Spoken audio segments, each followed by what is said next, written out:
Bollywood silver screen presenting the way back, एक मुश्किल सफर की सच्ची कहानी। ये कहानी है सेकेंड वर्ल्ड वॉर की। सोवियत यूनियन के पोलैंड पर आक्रमण करने के बाद वो कई लोगों को बंदी बना लेते हैं। उन्हीं में एक आर्मी ऑफिसर होता है जिसका नाम होता है यानुश। वो उस पर कई आरोप लगाते हैं और उसे एक पेपर पर साइन करने के लिए बोलते हैं, पर वो मना कर देता है। तभी वहीं पर बैठा ऑफिसर बोलता है उसे अंदर लेकर आओ, और वहां पर एक लेडी को लेकर आते हैं। वो ऑफिसर उससे पूछता है, क्या तुम इस आदमी को जानती हो? वो बोलती कि हाँ, ये मेरे पति हैं। वो यानुश से पूछते हैं, क्या तुम इस बात को मानते हो? वो कहता है कि हाँ, ये मेरी पत्नी है। इसके बाद वो ऑफिसर उसकी पत्नी से पूछता है, इसके बारे में तुम और क्या जानती हो? वो कहती है कि ये कम्युनिस्ट पार्टी से नफरत करते हैं और ये विदेशों में जासूसी करते हैं। हालांकि यानुश को इस बात से बहुत दुख होता है, लेकिन वो जानता है कि उसकी पत्नी मजबूर है, उसे इन लोगों ने मजबूर किया है। और इसके बाद यानुश को 20 साल की सजा हो जाती है और उसे साइबेरिया की जेल में भेज दिया जाता है। और ये जेल ऐसी जगह पर होती है जहां पर अगर कैदी को खुला भी छोड़ दिया जाए तो वो भाग नहीं सकता, क्योंकि कई 100 किलोमीटर तक सिर्फ जंगल और बर्फ है। और ये बात है सन 1940 की। जेल में पहुंचने के बाद वहां पर जितने भी कैदी नए आए होते हैं, जिनमें से एक जानूस भी होता है, उन सबको वहां का एक ऑफिसर बताता है कि सिर्फ ये जेल तुम्हारी जेल नहीं है, बल्कि यहां पर आसपास का पूरा इलाका तुम्हारी जेल है, क्योंकि यहां पर हजारों किलोमीटर तक कुछ भी नहीं है और कुदरत कभी किसी पर रहम नहीं करती, क्योंकि वहां पर ठंड बहुत ज्यादा होती है। और वो ऑफिसर कहता है कि अगर कुदरत ने तुम पर रहम कर भी दिया तो यहाँ के जो लोकल लोग हैं वही तुम्हें मार देंगे, क्योंकि हर कैदी के ऊपर इतना इनाम है कि तुम्हें कोई भी मारने से चूकेगा नहीं। इसके बाद वो सब अंदर चले जाते हैं और जब खाना खाने की लाइन में लगते हैं तो वहां पर ये दिखाते हैं कि एक बूढ़ा आदमी होता है, और जब वो अपना खाना लेके जा रहा होता है तो उसके हाथ से खाने का एक टुकड़ा गिरता है और तभी एक दूसरा बूढ़ा उस टुकड़े पे झपटता है, लेकिन वो उसके ऊपर पैर रख देता है और अपना टुकड़ा उठा लेता है। यानुश ये देख रहा होता है और वो अपना खाना उस बूढ़े आदमी को दे देता है जो अभी दूसरे का खाना उठाने की कोशिश कर रहा था। अब जिसका ये खाना उठाने की कोशिश कर रहा था वो बूढ़ा आदमी बोलता है, क्या तुम यहाँ पे मरना चाहते हो? तुम आधे राशन में या जिंदा नहीं रह सकते। यानुश बोलता है, इसकी उम्र तो देखो। वो बूढ़ा आदमी बोलता है कि मेरी भी उम्र हो गई है, लेकिन सुबह तक मैं जिंदा रहूंगा, ये जिंदा नहीं रहेगा। और इसके बाद वो बूढ़ा आदमी वहां से चला जाता है। उसके जाने के बाद यानुश के पास एक और आदमी आता है। वो उससे पूछता है कि तुम्हें कितने साल की सजा हुई है? वो बोलता है कि 20 साल की। यानुश उससे पूछता है कि तुम्हें कितने साल की सजा हुई है? वो बोलता है कि 10 साल की। यानुश पूछता है क्यों? वो कहता है कि मैं एक एक्टर था और एक फिल्म में मैंने एक अमीर आदमी का किरदार किया था, और उस अमीर आदमी को मैंने उस फिल्म में कुछ ज्यादा अमीर बना दिया था, और इसलिए मुझे 10 साल की सजा हो गई। यानुश बोलता है कि एक्टिंग करने के लिए 10 साल की सजा? वो कहता है कि हाँ, यहाँ ऐसा ही है। यानुश उससे पूछता है कि क्या आज तक कोई जेल से भागा है? वो कहता है कि आज तक यहाँ से कोई नहीं भागा, और तुम भी मत सोचो, अगर भागने की कोशिश करोगे तो मारे जाओगे। इस जेल में बहुत सारे कैदी होते हैं जो अलग अलग देशों के होते हैं, और कुछ गुनहगार भी होते हैं, क्रिमिनल्स भी होते हैं। अब कुछ दिन बीतते हैं और जो एक्टर होता है एक दिन यानुश को एक रास्ता दिखाता है और बोलता है कि ये भागने का रास्ता है, और मैं बहुत दिनों से तुम जैसे किसी साथी की तलाश कर रहा था जिसके अंदर हिम्मत हो, जो भाग सके। यानुश बोलता है कि हम जाएंगे कहाँ? चारों तरफ तो सोवियत है और एक तरफ जर्मन है। वो कहता है कि हम दक्षिण की तरफ जा सकते हैं और बॉर्डर पार करके मंगोलिया पहुंच जाएंगे, लेकिन हमें सर्दियां खत्म होने का इंतजार करना पड़ेगा, क्योंकि अभी बहुत ठंड है। अगर हम यहाँ से निकल भी गए तो ठंड से मर जाएंगे, और हमें बहुत सारा खाना भी इकट्ठा करना पड़ेगा, क्योंकि सफर बहुत लंबा है। मंगोलिया यहाँ से कई हजार किलोमीटर दूर है। और इसके बाद ये खाना इकट्ठा करना शुरू करते हैं। यहाँ पर इस जेल में ये सब लकड़ी काटने का काम करते हैं। ये जंगल में जाते हैं, लकड़ी काटते हैं, फिर वापस आ जाते हैं। और एक बार जब ये वापस आ रहे होते हैं तो बर्फ की हवाएं चलना शुरू हो जाती है, और यहाँ पर इतनी ठंड होती है कि उन हवाओं से 4-5 लोग वहीं पर मर जाते हैं। और वहां पर एक बूढ़ा आदमी होता है जिसका नाम होता है मिस्टर स्मिथ। वो बोलता है कि हमें जंगल की तरफ जाना चाहिए, नहीं तो हम मर जाएंगे। लेकिन जो इनका इंचार्ज होता है वो बोलता है कि नहीं, हमें यही रुकना होगा, हम जंगल में नहीं जा सकते, क्योंकि वो जानता है कि जंगल से कैदी भाग सकते हैं। लेकिन मिस्टर स्मिथ उसकी बात नहीं मानते और वो वहां जंगल की तरफ चलना शुरू कर देते हैं। वो उन्हें बोलता है कि मैं तुम्हें शूट कर दूंगा, लेकिन वो नहीं रुकते। वो जानते हैं कि अगर मैं यहां रुका तो मर जाऊंगा। इसके बाद उनका इंचार्ज बोलता है कि चलो सब जंगल में चलो, और वो सब के सब जंगल में चले जाते हैं, और इस तरह से इनकी जान बच जाती है। अगले दिन इन सबको बुलाते और लाइन में खड़ा करते हैं, और एक आदमी आता है जो इनका ऑफिसर होता है। वो मिस्टर स्मिथ को बुलाता है, कहता है तुम्हें ठंड बहुत लगती है ना, तुम बाहर आओ। और ऐसी कर करके बहुत सारे लोगों को बाहर निकालता है, जिसमें यानुश भी होता है। मिस्टर स्मिथ बोलते हैं कि कल ही मार दिया होता तो अच्छा था, ये हमें खदान भेज रहे हैं और वहां पर सिर्फ मौत है, क्योंकि वहां पर बहुत पॉल्यूशन होता है और वहां पर मौत के अलावा उन्हें कुछ नहीं मिल सकता था। अब जब वो वहां पे काम करते हैं तो यानुश को हेलुसिनेशन होना शुरू हो जाते हैं, यानी कि उसे भ्रम होना शुरू हो जाते हैं, और उसी भ्रम में उसे अपना घर दिखता है, और घर के बाहर एक पत्थर होता है जिसके नीचे चाबी होती है, और वो उस पत्थर को उठाकर चाबी निकालकर अपने घर के अंदर जाना चाहता है। और वहां पर गार्ड होता है और गार्ड उसे गोली मारने वाला होता है कि तभी वहां पर मिस्टर स्मिथ आ जाते हैं। वो उसे बचा लेते हैं। वो बोलते हैं कि तुम पागल हो गए हो क्या, गार्ड तुम्हें गोली मार सकता था। वो बोलता है कि मैं यहां नहीं रुक सकता, मुझे निकलना होगा। मैं एक एक्टर को जानता हूं जिसके पास एक प्लान है। मिस्टर स्मिथ बोलते कि वो झूठा है, और जब मैं नया नया यहाँ पर आया था तो उसने भी मुझे यही बोला था, लेकिन मैं तुम्हारे साथ चलने के लिए तैयार हूँ। यानुश बोलता है कि तुम मेरे साथ क्यों चलने के लिए तैयार हो? वो कहते कि मैं तुम्हारी कमजोरी जानता हूँ। वो कहता है क्या? वो कहता है कि तुम्हारी इंसानियत, क्योंकि ये बूढ़ा वही आदमी होता है जब शुरू शुरू में इसके हाथ से खाना गिर गया होता है और दूसरा बूढ़ा आदमी इसका खाना छीनने की कोशिश कर रहा होता है, तो ये उसे अपने पैर से दबा लेता है और तब यानुश उस दूसरे बूढ़े आदमी को अपना खाना दे देता है। तो इसीलिए इसे पता होता है कि अगर मैं छूट जाऊंगा, बीमार हो जाऊंगा, तो यानुश मेरी मदद करेगा। और धीरे धीरे ये 7 लोग इकट्ठा हो जाते हैं जो यहां से भागना चाहते हैं, जिसमें एक यानुश होता है, एक मिस्टर स्मिथ होते हैं, एक क्रिमिनल होता है, एक आर्टिस्ट होता है और एक आदमी होता है जिसको रात को नहीं दिखता, और एक एक्टर, और इनके साथ एक और होता है। यानी कि टोटल 7 लोग हैं जो यहां से भागना चाहते हैं। एक दिन तेज हवाएं चल रही होती है और यानुश बोलता है कि आज रात को यहां से निकलने का सबसे अच्छा मौका है, क्योंकि जब हम आगे बढ़ेंगे तो हमारे पैरों के निशान अपने आप मिट जाएंगे और गार्ड्स को नहीं पता चलेगा कि हम किस तरफ जा रहे हैं। और उस रात को वो जनरेटर बंद कर देते हैं और जनरेटर सिर्फ 10 मिनट के लिए बंद हो सकता है, और 10 मिनट के अंदर वो लोहे की तारें काट के 7 के साथ वहां से भाग जाते हैं। और जब गार्ड्स को ये बात पता चलती है तो वो उनका पीछा करना चाहते हैं, लेकिन हवाएं बहुत तेज होती है और इसलिए गार्ड्स को कुछ भी नहीं दिख रहा होता, और इसके बाद वो उनके पीछे कुत्ते छोड़ देते हैं। अब ये सब के सब भाग रहे होते हैं और इनके पीछे कुत्ते हैं, और हवाएं इतनी तेज होती है, इतनी ठंड होती है कि इन्हें आगे कुछ भी नहीं दिख रहा होता। तब यानुश एक आदमी से बोलता है जो क्रिमिनल होता है कि मुझे तुम अपना चाकू दो, और वो जब यानुश को अपना चाकू देता है तो यानुश पेड़ की छाल काटकर सबके लिए मुखौटे बना देता है, ताकि उनके चेहरे पर ठंड ना लगे, हवा ना लगे और वो आगे बढ़ सकें। और जब मुखौटे बन जाते हैं तो सब के सब धीरे धीरे वहां से आगे बढ़ना शुरू करते हैं। और पूरी रात चलते चलते अगली सुबह तक वो साइबेरिया की जेल से काफी दूर पहुंच जाते हैं। हालांकि इतना भी दूर नहीं होता, लेकिन यहाँ पर बर्फ इतनी गहरी होती है कि गार्ड्स के लिए भी उन तक पहुंचना बहुत मुश्किल है। और सुबह सब वो देखते हैं कि उनके पास खाने के लिए क्या क्या चीजें हैं। उनके पास कुछ ही हफ्तों का राशन होता है और उनका सफर बहुत लंबा है। मिस्टर स्मिथ यानुश को बोलते हैं कि तुमने इस क्रिमिनल पर भरोसा करके अच्छा नहीं किया, क्योंकि वो बहुत ही क्रूर होता है और जेल में उसने एक आदमी को सिर्फ इसलिए मार दिया था क्योंकि उसे उसका स्वेटर चाहिए होता है। यानुश बोलता है कि उसके पास चाकू है और हमें उसके चाकू की जरूरत होगी। अब वो आगे बढ़ना शुरू करते हैं और यानुश परछाई के जरिए उन्हें रास्ता दिखाता है। उन्हें दक्षिण की तरफ जाना है क्योंकि उन्हें साइबेरिया का बॉर्डर पार करना, उसके बाद मंगोलिया पहुंचना है जो कि यहां से बहुत दूर है। अब रात होने वाली होती है, वो एक जगह बैठ जाते हैं और वो बोलते हैं कि हमें खाना चाहिए, हमें मांस चाहिए, नहीं तो हम चल नहीं पाएंगे। उनमें से एक बोलता है कि मैं जाल बिछा सकता हूं, हम शिकार पकड़ सकते हैं। यानुश बोलता है कि नहीं, हमें लगातार चलना होगा और हम एक जगह पर इतना वक्त नहीं रुक सकते। जो क्रिमिनल होता है बोलता है कि हम गांव चलते हैं, वहां हमें खाना मिल जाएगा। वो बोलते हैं कि हमें वहां कोई खाना नहीं देगा बल्कि हम पकड़े जाएंगे। वो क्रिमिनल बोलता है कि हम चुरा लेंगे, लेकिन उसकी बात से कोई सहमत नहीं होता। यानुश बोलता है कि रात होने वाली और आज रात को बहुत ठंड होगी और सबको बहुत सारी लकड़ियां लेके आनी है, और सब लकड़ियां लेने के लिए जाते हैं। अब इनमें से जो एक आदमी होता है जिसको रात को नहीं दिखता और दिन में दिखता है, तो वो जब लकड़ियां लेने के लिए जाता है, वापस आते हुए वो रास्ता भूल जाता है। और जब सब वापस आ जाते हैं तो वो देखते हैं कि उनमें से एक आदमी कम है। दरअसल इन्हें नहीं पता होता कि उसे रात को नहीं दिखता। इनमें से एक ही आदमी होता है जिसे ये बात पता होती है। वो बोलता है कि उसे रात को नहीं दिखता और इसके बाद वो उसे ढूंढने के लिए जाते हैं, आवाजें लगाते हैं, लेकिन उसका कुछ पता नहीं चलता। और जब सुबह होती है तो वो आदमी उनसे थोड़ी दूर बैठा होता है और वो जम के मर चुका होता है।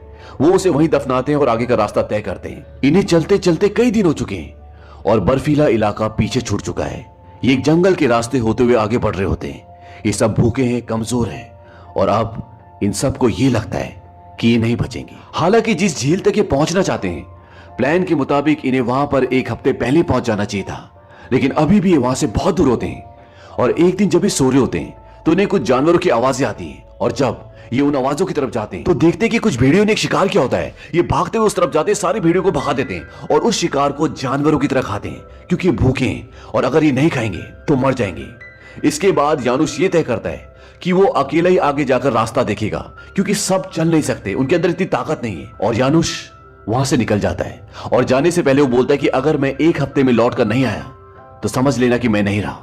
यानुश आगे का सफर तय करता है। उसे बहुत तकलीफ होती है, वो भूखा है, वो कमजोर है और आगे लंबा रास्ता, लेकिन यानुश चलता जाता है और वो अब मरने की कगार पर है। उसे दोबारा से हेल्यूसिनेशन होना शुरू हो जाता है, उसे भ्रम होता है। उसे अपना घर दिखता है और वो पत्थर भी जिसके नीचे चाबी है, लेकिन वो किसी भी तरह अपने दोस्तों तक पहुंच जाता है और वो उन्हें बताता है कि यहां से 3 दिन के रास्ते पर वो झील है जहां में पहुंचना है। और ये बोलते ही वो बेहोश हो जाता है। उसके दोस्त आग जलाते हैं, उसे खाना खिलाते हैं और सुबह तक जब यानुश की तबीयत ठीक हो जाती है तो वो आगे का सफर तय करते हैं। और जब वो झील की तरफ जा रहे होते हैं तो उन्हें लगता है कि उनका कोई पीछा कर रहा है, और जब वो उसे पकड़ते हैं तो वो देखते हैं कि वो एक लड़की होती है। वो बोलती कि मैं रशियन से भाग रही हूँ। वो चाहती कि वो उनके साथ जाए, लेकिन सब मना कर देते क्योंकि इनके पास खाना बहुत कम है और वो नहीं चाहते कि कोई और उनके साथ आए, क्योंकि ऐसा करने से इनकी रफ्तार कम हो जाएगी, खाना बढ़ जाएगा। और इसीलिए उस लड़की को वहीं छोड़कर वो आगे बढ़ते हैं। और जब वो झील के किनारे पहुंचते हैं तो वो देखते कि वहां दलदल में एक जानवर फंसा होता है और वो उस जानवर को मार देते हैं। और अब इनके पास बहुत सारा खाना है। तभी उनमें से एक आदमी को याद आता है कि वो लड़की भी भूखी है और वो भागता हुआ पीछे जाता है और रात तक वो उस लड़की को वापस ले आता है और वो उसे अपने गुट में शामिल कर लेता है। अब वो सब बहुत सारा खाना खाते हैं और रात को चैन की नींद सोते हैं, क्योंकि आज इन्होंने बहुत दिनों बाद पेट भर के खाना खाया है। अगले दिन ये अपना सफर जारी रखते हैं और जो लड़की इनके साथ शामिल हुई है ये शुरू में अपने बारे में काफी झूठ बोलती है, लेकिन बाद में सब कुछ सच सच बता देती है और ये इन सब के साथ काफी घुल मिल जाती है। और कुछ दिनों की यात्रा के बाद ये मंगोलिया के बॉर्डर पर पहुंच जाते हैं। और अभी तक की यात्रा में इन्हें बहुत तकलीफें उठानी पड़ी, क्योंकि ये एक बहुत ही लंबा सफर था जिसमें इन्होंने बर्फ के पहाड़ पार किए, जंगल पार किए, पेट भरने के लिए कीड़े खाए, मरे हुए जानवर खाए और यहां तक कि इन्होंने कुत्ते को मारकर भी खाया। लेकिन सोवियत यूनियन और मंगोलिया का बॉर्डर पार करने से पहले इनके साथ जो एक रशियन क्रिमिनल होता है वो कहता है कि मैं यहीं रुकूंगा, मैं तुम्हारे साथ आगे नहीं आऊंगा, क्योंकि वो यहीं पे स्टे करना चाहता है। और वो वहीं पे रुक जाता है और इसके बाद ये 6 लोग बसते हैं। और जब ये बॉर्डर पार करके मंगोलिया पहुंचते हैं तो वो उसके गेट पर देखते हैं कि वहां पर स्टैलियन का फोटो लगा होता है और वो समझ जाते हैं कि कम्युनिस्ट यहां पर भी पहुंच गए, जिन लोगों से भाग रहे थे अब यहां पर भी उनका राज है। और वो बोलते हैं कि सब कुछ खत्म हो गया और वो वहां से आगे बढ़ जाते हैं और वो ये तय करते हैं कि वो पहले चाइना जाएंगे, चाइना से तिब्बत और उसके बाद इंडिया, क्योंकि इंडिया में ब्रिटिश का राज है और ये जानते हैं कि वहां पर ये सेफ है। अभी तक ये कई महीनों से पैदल चल रहे हैं और ये 5,500 किलोमीटर तय कर चुके हैं और अब ये इंडिया जाना चाहते हैं। और इंडिया का सफर इतना आसान नहीं है, क्योंकि इंडिया पहुंचने के लिए इन्हें हिमालय पर्वत पार करना पड़ेगा, जो कि अपने आप में बहुत ही बड़ा चैलेंज है। और ये अब इंडिया की तरफ बढ़ जाते हैं और इंडिया के रास्ते में धूप, गर्मी, प्यास, पीहड़, रेगिस्तान ये सब है और इनकी हालत खराब हो जाती है। इसी दौरान जो इनके साथ लड़की होती है वो कई बार बेहोश होकर गिर जाती है, क्योंकि इन सबको पानी की कमी है, सबकी बॉडी डिहाइड्रेट हो चुकी है। और रास्ते में चलते चलते एक बार मिस्टर स्मिथ बोलते हैं कि वहां पर मुझे लगता है कि पानी होगा, क्योंकि वहां पर पेड़ होते हैं। लेकिन यानुस बोलता है कि नहीं, हमें दक्षिण की तरफ जाना और वो पूर्व है और ये सिर्फ एक भ्रम है। लेकिन मिस्टर स्मिथ उसकी बात नहीं मानते और वो और बाकी के 4 लोग यानी कि वो 5 उस तरफ बढ़ जाते हैं और यानुस को भी उनके साथ बढ़ना पड़ता है। और जब वो वहां पहुंचते हैं तो वहां सच में कुआं होता है और उन्हें ऐसा लगता है कि उन्हें दोबारा एक जिंदगी मिल गई। ये बहुत सारा पानी पीते, अपना मुंह धोते, नहाते हैं और अब ये लोग चाहते हैं कि हम कुछ दिन यहीं पे रुक जाएं। लेकिन यानुस बोलता है कि ऐसा करना ठीक नहीं होगा, हम भूख से और भी कमजोर हो जाएंगे और फिर आगे का सफर तय करना बहुत मुश्किल होगा। इनमें से 2 लोग बोलते हैं कि हमें नहीं लगता कि हम आगे का सफर तय कर पाएंगे, क्योंकि उनकी बॉडी बहुत कमजोर हो चुकी होती है। लेकिन यानुस बोलता है कि हमें आगे का सफर तय करना ही होगा। और अगले दिन ये बहुत सारा पानी पीते हैं और जितना पानी हो सकता है रख लेते हैं और अब ये सब इंडिया की तरफ निकलते हैं। इनके आगे एक बहुत लंबा रेगिस्तान है, जहां इन्हें रेगिस्तान के तूफानों का सामना करना पड़ता है। और इनके साथ जो लड़की होती है वो एक बार फिर गिर जाती है और जब भी उसके पैर देखते हैं तो उसके पैर बहुत सूज चुके होते हैं, वो चलने की हालत में नहीं होती, लेकिन फिर भी वो चलती है, क्योंकि वो नहीं चाहती कि उसकी वजह से इनकी रफ्तार कम हो। लेकिन वो इस सफर को, अपनी तकलीफ को ज्यादा वक्त तक नहीं सह पाती और इस सफर में उसकी मृत्यु हो जाती है। वो वहीं रास्ते में उसकी कब्र बना देते और आगे निकलते हैं। और अब ये 5 लोग बचे हैं और इन 5 की हालत बहुत बुरी तरह खराब हो चुकी है, कोई भी आगे जाने की हालत में नहीं है। लेकिन फिर भी आगे तो बढ़ना है और कुछ और किलोमीटर चलने के बाद इनमें से एक और गिर जाता है। ये एक आर्टिस्ट होता है और इसकी भी मृत्यु हो जाती है। और अब ये 4 बजे हैं, इनको भूख लगी है, इनको प्यास लगी है, इनके पास खाने के लिए कुछ नहीं, पानी नहीं है और लंबा सफर है। अब कुछ और सफर तय करने के बाद ये रेगिस्तान के उस छोर पर पहुंच जाते हैं जहां से कुछ ही दूरी पर पहाड़ होते हैं, यानी रेगिस्तान खत्म हो रहा है। लेकिन मिस्टर स्मिथ, उनकी हालत खराब हो चुकी है और वो भी गिर जाते हैं और वो कहते हैं कि मुझे छोड़कर चले जाओ, अब मैं आगे नहीं आ पाऊंगा। लेकिन यानुस बोलता है कि मैं तुम्हें छोड़कर नहीं जाऊंगा, हम सब साथ चलेंगे। और वो अपने 2 साथियों को बोलता है कि तुम लोग आगे जाओ और पानी ढूंढो, हम लोग पीछे पीछे आते हैं। और वो दोनों चले जाते हैं और रात तक मिस्टर स्मिथ और यानुस भी उन तक पहुंच जाते हैं। अब ये चारों वहीं उस बिहड़ में सो जाते हैं और ये सब मरने की कगार पर हैं। और जब सुबह होती है तो इनमें से एक के पैर के ऊपर से सांप निकलता है और उसे देख लेता है और उसे पकड़ने के लिए जाता है, क्योंकि ये खाना है। और जब वो आगे जाता है तो वो देखता है कि वहां से चट्टान से पानी रिस रहा होता है और ये देखकर वो बहुत खुश हो जाता है, क्योंकि ये सब बहुत प्यासे होते हैं। और वो सबको बुलाता है और सब वहां पर चट्टान से चाट चाट कर पानी पीते हैं और वो मिस्टर स्मिथ को भी पानी पिलाते हैं और इसके बाद वो सांप को भी पकड़ लेते हैं और सांप खाने के बाद, पानी पीने के बाद उन सब के अंदर थोड़ी सी जान आती है। और रात को यानुस मिस्टर स्मिथ के पास जाता है। वो बोलता है कि मुझे पता है कि तुम्हारे बेटे को रशियंस ने मार दिया था। यानुस बोलता है कि मैं उसका नाम जानता हूं, क्या मैं उसका नाम ले सकता हूं? डेविड। मिस्टर स्मिथ बोलते हैं क्या तुम उसका नाम लेकर मेरे अंदर जिंदगी जीने की इच्छा जगाना चाहते हो? लेकिन जिंदगी एक सजा है और मौत एक आजादी। यानुस बोलता है कि फिर तुमने अपनी जान क्यों नहीं ली? मिस्टर स्मिथ बोलते हैं कि जिंदा रहकर मैं अपने आप को सजा दे रहा था। अपने बेटे को रशिया में ही लेकर आया था और रशियंस ने हमें पकड़ लिया और मेरे बेटे को मेरे खिलाफ गवाही देने के लिए मजबूर किया। और जब उसने मजबूरी में मेरे खिलाफ गवाही दी, उसके बाद उन्होंने मेरे बेटे को मार दिया, जिस तरह से तुम्हारी बीवी को तुम्हारे खिलाफ गवाही देने के लिए मजबूर किया था। यानुस बोलता है कि मेरी बीवी जिंदा है, मैं जानता हूं, वो मरी नहीं है और मैं नहीं चाहता कि वो भी तुम्हारी तरह पश्चाताप करे, इसीलिए मैं उससे मिलना चाहता हूं। और मैं जानता हूं कि उसने जो मेरे खिलाफ गवाही दी है उसके लिए वो खुद को दोषी समझ रही होगी, जिस तरह तुम समझते हो।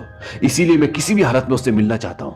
अगली सुबह वो चारों वहां से निकल पड़ते हैं और कई 100 किलोमीटर का सफर तय करने के बाद वो the great wall of China तक पहुंच जाते हैं। लेकिन वो चाइना नहीं रुक सकते क्योंकि चाइना और जापान के बीच में जंग चल रही है और इसीलिए वो तिब्बत की ओर बढ़ते हैं और एक बार फिर उनके सामने बर्फ के पहाड़ आते हैं। लेकिन वो तिब्बत तक पहुंच जाते हैं और तिब्बत के लोग उनका स्वागत करते हैं, उन्हें खाना देते हैं और वो बोलते हैं कि यहां से इंडिया जाने के लिए सिक्किम से एक रास्ता है, लेकिन अभी सर्दियों का टाइम है और अगर तूफान आया तो तुम फंस जाओगे। फिलहाल तुम यहीं रुको, जब मौसम बदल जाए तो तब चले जाना, तब तक मेरे आदमी तुम्हारा ध्यान रखेंगे। और ये कहकर वो सब वहां से चले जाते हैं। यानुस बोलता है कि मैं यहाँ नहीं रुक सकता, मुझे आगे जाना होगा। अगर हम एक बार यहाँ पे रुक गए तो हम थक जाएंगे, फिर आगे नहीं जा पाएंगे। मिस्टर स्मिथ बोलते हैं कि मैं चाइना जाऊंगा, मुझे पता चला है कि वहां पे यूएस मिलिट्री का प्रोग्राम चालू है और ये लोग मुझे चाइना भेज सकते हैं और वहां से मैं सीधा अमेरिका चले जाऊंगा क्योंकि ये एक अमेरिकन होते हैं। और रात को ये सब वहीं सो जाते हैं। लेकिन सुबह यानुस और उसके 2 साथी वहां से निकल जाते हैं और मिस्टर स्मिथ वहीं रुक जाते हैं। अब कई पहाड़ों को पार करने के बाद फाइनली ये तीनों इंडिया पहुंच जाते हैं और इंडिया में इनका बहुत अच्छे से स्वागत करते हैं। इंडिया पहुंचने के लिए इन्हें 6400 किलोमीटर का सफर तय करना पड़ा। ये कई महीनों से पैदल चल रहे होते हैं। मौत से लड़के इंडिया पहुंचते हैं और अब सबका सफर खत्म हो जाता है, लेकिन यानुस का नहीं, क्योंकि पोलैंड अभी भी आजाद नहीं हुआ।